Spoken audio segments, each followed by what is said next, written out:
Seorang penumpang kapal motor penyeberangan feri dari kota Muna menuju Pelabuhan Bajoe, Kabupaten Bone, terjatuh di tengah laut Teluk Bone saat perjalanan menuju Bajoe.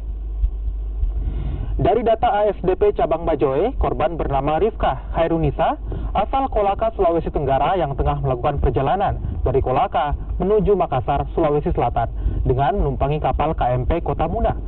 Kabar hilangnya penumpang kapal tersebut pertama kali disampaikan pihak KMP Kota Muna ke otoritas Pelabuhan Bajoe sekitar pukul 21.15 waktu Indonesia Tengah untuk dibantu melakukan pencarian. 6 unit kapal dan perahu karet milik Basarnas, Polairut Brimob, dan Syah Bandara Bajoe dikerahkan pada Jumat pagi untuk melakukan penyisiran di Teluk Bone. Namun, hingga Jumat siang, pada 19 Juli 2019, korban belum diketahui keberadaannya.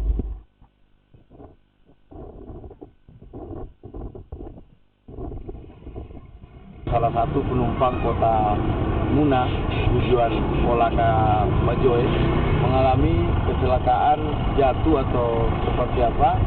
Yang jelas di berita acara kami terima melompat menyisir di TKP dengan menggunakan feri Kota Muna, KM Kota Muna, dan juga ada RB 302 Makassar yang kami miliki di STNBK di Pelabuhan.